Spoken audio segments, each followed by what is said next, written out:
नमस्कार बच्चों, स्वागत है आपका एक और नई इंग्लिश की क्लास में। मेरा नाम है विकास गुप्ता। तो चलिए शुरू करते हैं। आज हम लोग सीखने जा रहे हैं नरेशन। आज हम लोग सीखने जा रहे हैं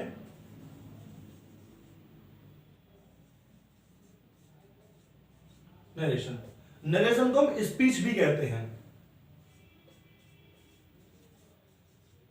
नरेशन को हम स्पीच भी कहते हैं। ये जो नरेशन है ये दो तरह का होता है। स्पीच का मतलब हिंदी में तो बात करना है ना, तो बात हम दो तरह से कर सकते हैं। कौन कैसे दो तरीके हैं वो? नंबर एक, डायरेक्ट, और दूसरा इनडायरेक्ट।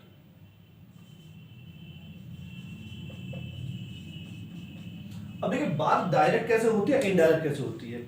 अभी एक लड़का है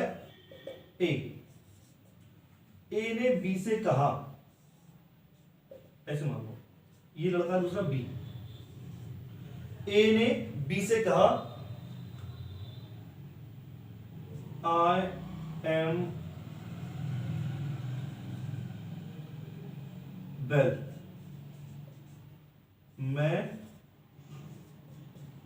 ठीक हूं।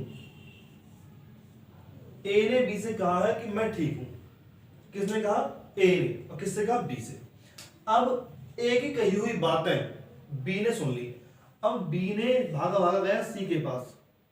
किसके पास? ये सी है, सी के पास। उसने कहा कि ए ने कहा है, ये अब इससे ये जो बी है वो सी से ना कि ए से कही हुई बातें कहेगा। इन दोनों के बीच बातें हो रही हैं, लेकिन यहां ए नहीं है, ए नहीं है नहीं। और बी और सी की बातें हो रही है। तो बी ने सी से कहा कि मुझसे ए ने कहा कि कौन ठीक है? वह ठीक है। उसने कहा मैं ठीक हूं। मैं थोड़ी ठीक हूं, ठीक कौन है? ए ठीक है। ठीक है, तो इसकी कही हुई बात है जब ये अपने शब्दों में किसी तीसरे से कहेगा, इसको हम बोलते हैं इनडायरेक्ट। और इन दोनों के बीच जो बात हुई थी कौन सी थी? डायरेक्ट। और इन दोनों के बीच जो बात हुई ए वाली कौन सी है? इनडायरेक्ट। ठीक है, अब हमें डायरेक्ट में और इनडायरेक्ट में किस तरह के सेंटेंसेस देखने को मिलते हैं एक बार उन्हें समझ लेते हैं। चलिए देखिए, आपको डायरेक्ट में सेंटेंस देखने को मिलेगा जैसे ही सेड, कॉमा होगा, इन्वर्टेड कॉमा होगा, उसमें लिखा होगा आई एम अनवेल।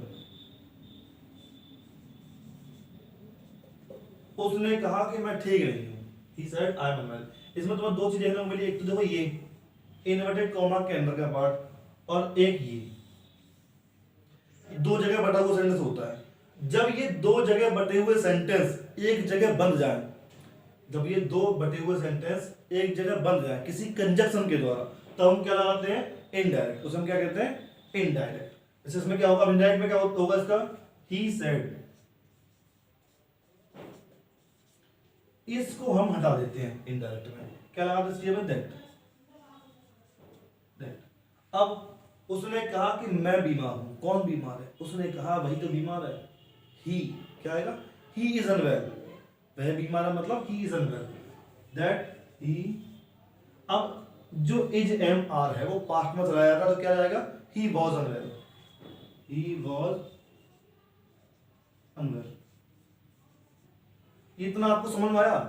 अगर इतना आपको समझ में आया तो मेरी कोशिश है आपको वीडियो के अंत तक 100% नंबर आप डायरेक्ट से इनडायरेक्ट बनाने में लेके आएंगे। ये मेरा वादा है। इसको हम जो इन्वर्टेड कॉमा के अंदर है उसको हम बोलते हैं रिपोर्टेड स्पीच। क्या बोलते हैं? Reported speech.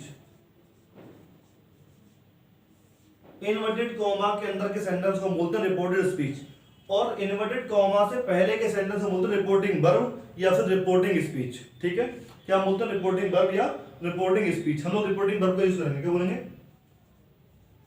Reporting verb. ठीक है, ये रिपोर्टिंग वर्ब होती है हमारी इन्वर्टेड कॉमा से पहले वाली, और इन्वर्टेड कॉमा के अंदर हमारी रिपोर्टेड स्पीच। क्लियर? आप इसको रिपोर्टिंग स्पीच भी कह सकते हैं। ठीक है, क्लियर? अब हम आगे बढ़ते हैं। अब डायरेक्ट से इनडायरेक्ट में बदलने के लिए हम कुछ रूल्स की बात करेंगे, जो रूल्स हमने लिख दिए हैं पहले से आपको समझने के लिए। ये रूल्स केवल असर्टिव सेंटेंसेस के लिए हैं। असर्टिव बोलते हैं अफर्मेटिव और नेगेटिव के लिए, ठीक है, समझ लेते हैं।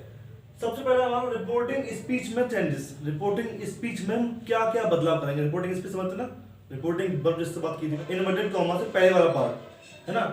तो अगर उसमें कहीं आपको से टू देखने को मिलता है कि राम से टू श्याम, घनश्याम से टू विकास, विकास से टू रमन, ठीक है, तो इस तरह से अगर आपको से टू कहीं देखने को मिलता है तो क्या लगाएंगे उसकी जगह, से टू की जगह पे tell.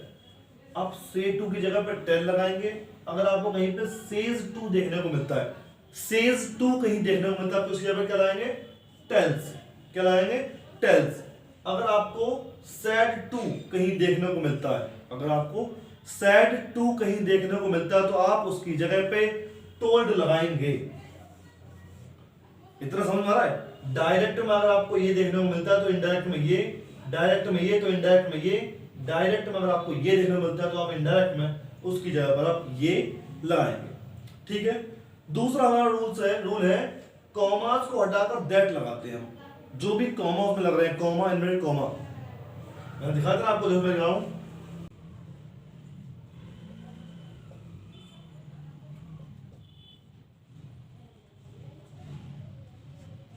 He said, I am reading, ठीक है।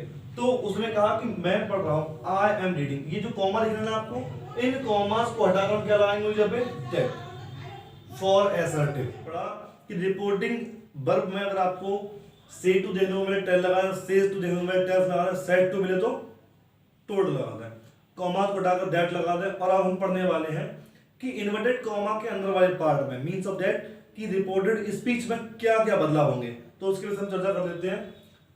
नंबर 2,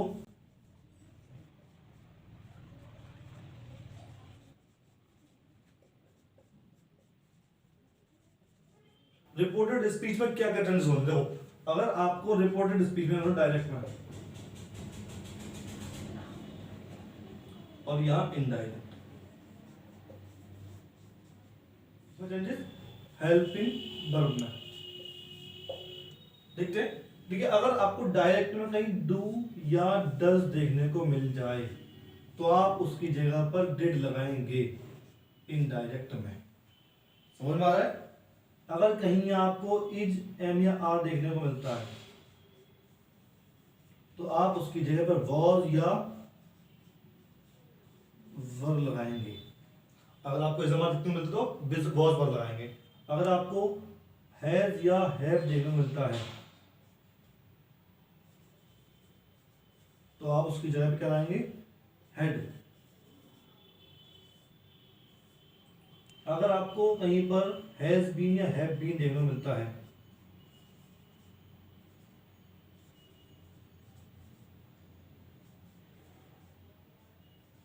तो आप उसकी जगह पे क्या लाएंगे, हैड बीन। अगर आपको कहीं पर डिड देखने को मिलता है तो आप डिड की जगह पे क्या लाएंगे, हैड। अगर आपको वाज वर देखने को मिलता है तो आप उसकी जगह पे क्या लाएंगे, हैड बीन।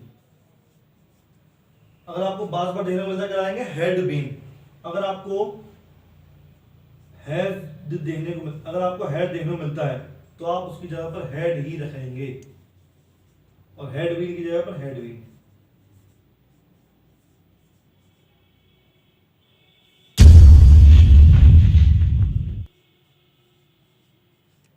अगर आपको कहीं पर बिल देखने को मिलता है तो आप इनडायरेक्ट में वुड लिखेंगे उसकी जगह पर। अगर आपको शैल देखने को मिलता है तो आप उसकी जगह पे क्या लाएंगे, शुड। ये कुछ चेंजेस थे, इनके अलावा कुछ और है। कैन का कुड हो जाता है, मे का माइट हो जाता है, मैं लिख रहा हूं कैन का कुड, मे का माइट। ये टोटल बदलाव है जो आप हेल्पिंग वर्ब में करेंगे। अब मैं यहां पर एक एग्जांपल ले रहा हूं। ये आपने लिख लिया। अब समझते हैं कुछ चीजें। अब देखिए, ये बदलाव आपके तब होंगे जब आपका रिपोर्टिंग वर्ब पास्ट टेंस में होगा। जब आपके रिपोर्टिंग वर्ब में कहीं पर लिखा हो सैड, तब ये हेल्पिंग वर्ब में चेंजेस होंगे। अगर आपके रिपोर्टिंग वर्ब में से या टेल देखने को मिलता है, से या सेज, आप इनमें चेंजेस नहीं करेंगे। तब जहां डूडस है वहां डूडस, जहां इज एम आर है वहां इंडायरेक्ट में इज एम आर ही रखेंगे। Clear that? यानी प्रेजेंट टेंस में है, से या सेज है या बिल है, प्रेजेंट में है या फ्यूचर में है। अगर कहीं पे आपका बिल, हैज, हैव आपको रिपोर्टिंग वर्ब में दिखता है, तब आप ये वाले चेंजेस बिल्कुल नहीं करेंगे। तब जहां पर दिस डूडस लिखा हुआ है वहां पर डूडस लिखेंगे अपने इंडायरेक्ट में। जहां पर इज एम आर लिखा हुआ है वहां पर इनडायरेक्ट में आप इज एम आर ही लिखेंगे। Clear that? समझ में आ रहा है? ठीक है, आगे बढ़ते हैं। इतना सब कुछ समझने के बाद अब हम इसे एक एग्जांपल की मदद से और आसान कर लेते हैं। चलिए, he said to me, he said to me I am reading, मैं पढ़ रहा हूं। उसने मुझसे कहा कि मैं पढ़ रहा हूं। कौन पढ़ रहा है? मैं पढ़ रहा हूं? नहीं नहीं नहीं, जिसने मुझसे कहा वो पढ़ रहा है, यानी कि वह पढ़ रहा है। मतलब ही सेड टू किसमें आता है? किसमें आता है? टोल्ड में। सेड टू आता है टोल्ड, ही टोल्ड, और मी को हम जैसा तैसा रखेंगे। इन्वर्टेड कॉमा को क्या लगाते हैं? दैट। आई एम रीडिंग, कौन पढ़ रहा है? मैं नहीं, वो जिसने मुझसे कहा, है ना? तो वह की क्या आएगी? ही और एम किस में आता है? एम में क्या होता है? वाज या पर। ही किस में क्या आता है? वाज। और रीडिंग आप जैसा का तैसा रहेंगे। He told me that he was reading. Clear? अब हम एग्जाम्पल, 3-4 एग्जाम्पल लेंगे जिनसे हम समझेंगे। चलिए,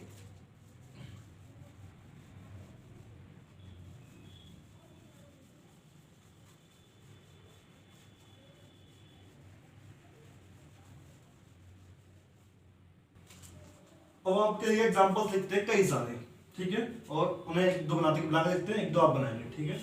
चलिए,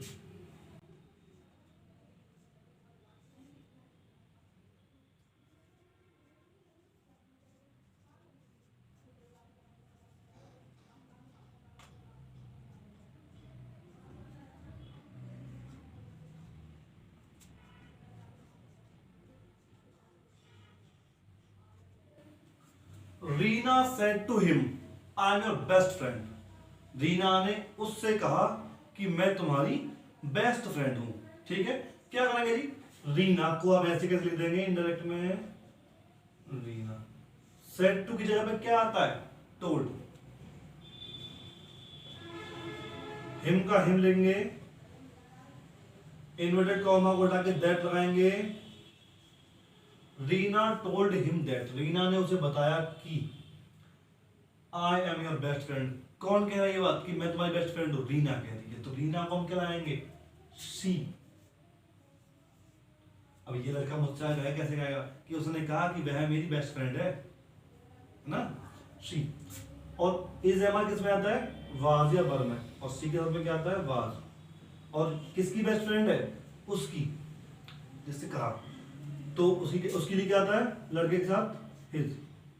और बेस्ट फ्रेंड का best friend. Reena told him that she was his best friend. Clear? अगला है आपका the teacher said I am your new teacher of English. ठीक है, the teacher said I am a new teacher of English. कैसे बनाएंगे जी? Teacher ने कहा कि मैं आपका इंग्लिश का नया अध्यापक हूं। ठीक है, कर लेते हैं। द टीचर सेड, द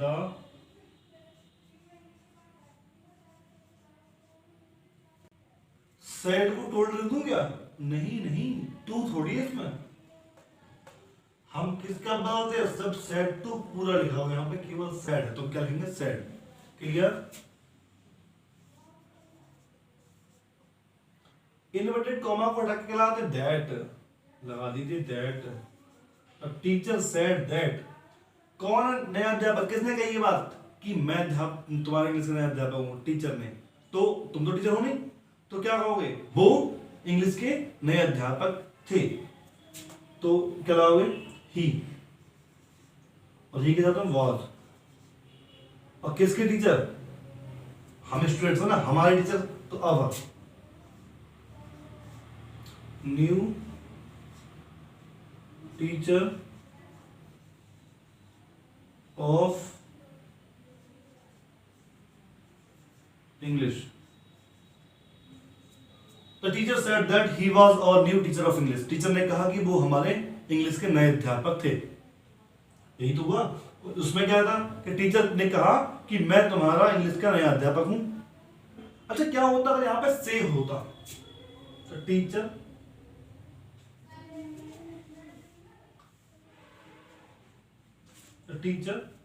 से says. The teacher says. Teacher कहते हैं कि वे हमारे इंग्लिश के नए अध्यापक। प्रेजेंट में आ गया। मैंने कहा था प्रेजेंट में हो तो हेल्पिंग वर्ब चर्चा नहीं करते। कैसे नहीं करते समझ लेते हैं। The teacher says. Inverted comma उठा के दैट। टीचर ने कहा, तो टीचर तो वही है, तो क्या आएगा? ही। और ही के साथ में प्रेजेंट टेंस में क्या आता है? He is our new teacher of English. जब वर्डिंग स्पीच आपकी प्रेजेंट टेंस में हो या फ्यूचर टेंस में हो, तब आप अंदर वाले टेंस में, रिपोर्टेड स्पीच के टेंस में बदलाव नहीं करते। वो टेंस और प्रेजेंट कंटिन्यूअस ही रहेगा। अफर्मेटिव को समझने के बाद अब हम लोग इंटरोगेटिव की तरफ बढ़ लेते हैं। देखिए, इंटरोगेटिव को करना बहुत आसान है, बस आपको कुछ बेसिक से रूल्स हैं जो फॉलो करने हैं। मैं गारंटी देता हूं कि आप सीखेंगे आज। ठीक है, तो पहला हमारा रूल है कि हम सैड या सैड टू को हटाकर आस दिलाते हैं। सैड या सैड टू घटाकर क्या लाते हैं लोग? आस्क्ड। ठीक है, सैड या सैड टू घटाकर आस्क्ड। दूसरा हमारा रूल यहां लिख रहा हूं मैं। दूसरा हमारा रूल है कि हम कॉमास को हटाकर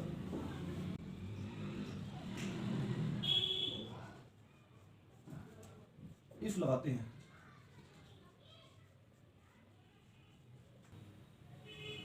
कॉमास को हटाकर हम लोग क्या लगाते हैं? इफ। कॉमा इनवर्ट कॉमा को हटा के लगाते हैं इफ। तीसरा हमारा रूल है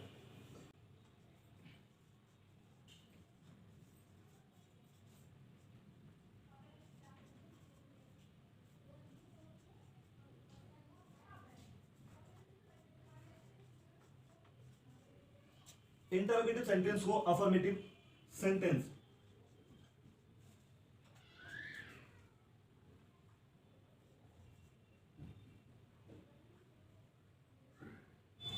जितने भी आपके इंटरोगेटिव सेंटेंस होंगे उनको आप अफर्मेटिव में बदल देंगे।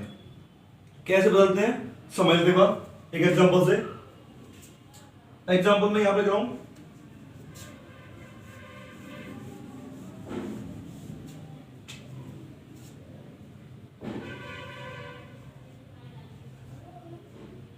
अब देखिए पहला एग्जांपल हमारे सामने, Ram said do you know me. Ram ने कहा क्या तुम मुझे जानते हो। तो इसके जब हम इनडायरेक्ट बनाएंगे तो राम को तो हम लिखेंगे जैसा का तैसा, क्योंकि ये सब्जेक्ट है तो ऐसा ही रहता है। सेड की जगह पे हम आज लगाते हैं रूल के अनुसार। रूल नंबर 1 था सेड की जगह पे आज। रूल नंबर 2 था हमारा कॉमा इनवर्ट कॉमास को हटाकर हम क्या लगाते हैं? इफ। इंटरोगेटिव में कॉमा उड़ा के लाते हैं डिफ। अब हम तीसरा रूल था हमारा कि हम इंटरोगेटिव सेंटेंस को अफर्मेटिव बना देते हैं, और अफर्मेटिव में हम सबसे पहले सब्जेक्ट यूज करते हैं, उसके बाद हेल्पिंग वर्ब का। नंबर 1 तो सब्जेक्ट क्या है, राम ने कहा डू यू नो मी, क्या तुम मुझे जानते हो सकता है राम ने मुझसे कहा, क्योंकि यहाँ पे जब ऑब्जेक्ट ना हो तब हम अपने आप को समझेंगे, ठीक है। तो इफ, अब कौन मुझसे कहा है उसने, क्या तुम मुझे जानते हो, मतलब मैं उसे जानता हूं, तो मैं की आई, इफ आई। और present indefinite do you know me, present indefinite जब पास्ट इंडेफिनिट आता है, और पास्ट इंडेफिनिट के अफर्मेटिव में हम हेल्पिंग वर्ब का यूज नहीं करते, ठीक है, अफर्मेटिव में। अब इफ आई, नो की सेकंड होती न्यू, उसमें वर्ब की सेकंड फॉर्म का यूज होता है, इफ आई न्यू, और फिर किसे, राम को, तो राम का प्रोनाउन क्या लाएंगे, हिम, ठीक है। दूसरा एग्जांपल लेते हैं, Reena said to me, have you completed your work, ठीक है। रीना ने मुझसे कहा कि क्या तुमने अपना काम कर लिया है, चलिए कोई बात नहीं, बना लेते हैं। रीना को हम ऐसा कैसे लाएंगे, पहले सेड टू की जगह आस्क्ड, सेड टू की जगह क्या आएगा, आस्क्ड, और मी को हम ऐसे ही लिख देंगे, कॉमास की जगह पे इफ लगाएंगे, सबसे पहले सब्जेक्ट लाएंगे, रीना ने मुझसे कहा कि तुमने अपना काम कर लिया, मतलब मैंने अपना काम पूरा कर लिया है ना, तो किसने, मैंने की आई, इफ आई। है जब किस में आता है, हेड में, हेल्पिंग में हमारे सब्जेक्ट के बाद, इफ आई हैड कंप्लीटेड, ऐसा कैसा, अब मैंने काम करे तो काम किसका, मेरा काम, तो योर तो होगा नहीं, मेरे की मीनिंग, मेरे की मीनिंग माई, और work. Reena asked me if I had completed my work, ठीक है।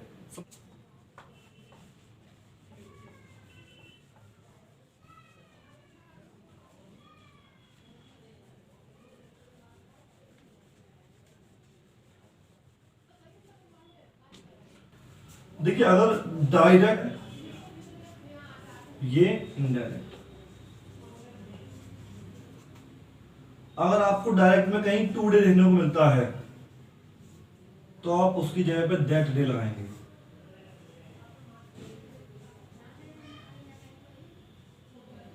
अगर आपको यस्टरडे देखने को मिलता है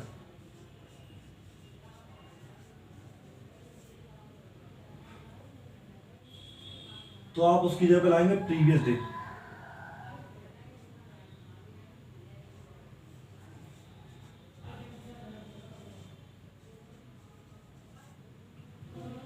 अगर आपको टुमारो मिलता है तो आप किस में लाएंगे, the next day, next day. अगर आपको दीज देखने को मिलता है, दिस का, दीज का, दिस का दैट, दीज का दोज, हियर का देयर, ठीक है। कम का गो, ये कुछ रूल्स है बेसिक से जो आप और लिख लें, क्योंकि ये भी आते हैं। आपको अगर कहीं टुडे मिलता है सेंटेंस में तो आप उसकी जगह पर दैट डे लिखें, यस्टरडे मिलता है तो प्रीवियस डे, टुमारो तो नेक्स्ट डे, दिस का दैट, दीज का दोज, दीज का दोज, दीज का दोज, हियर का देयर, कम का गो, ठीक है। कुछ बेसिक से रूल्स थे जो मैंने लिखवा दिए। इनका भी एक एग्जांपल लेते हैं, और ये डायरेक्ट का आपका लास्ट सेशन है, डायरेक्ट का आपका लास्ट चल रहा है, ठीक है। तो मैं यहां पे एग्जांपल ले रहा हूं ऊपर ही,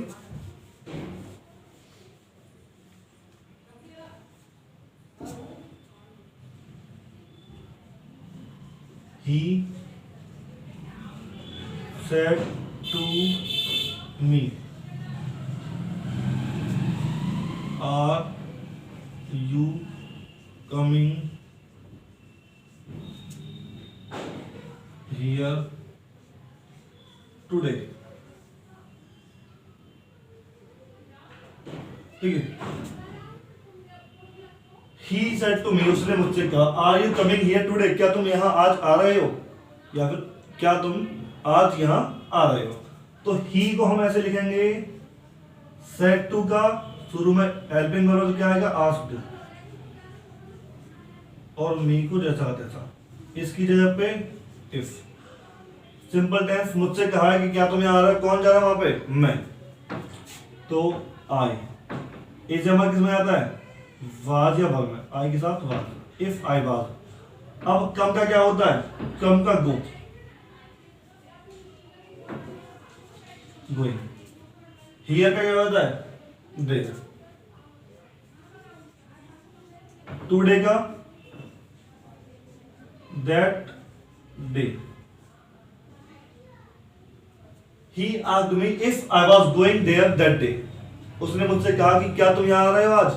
अब मैं कह रहा हूं क्या, किसी और से मैंने कहा कि उसने मुझसे पूछा कि क्या मैं उस दिन वहां जा रहा था। क्लियर, ठीक है, समझ में आ रहा है।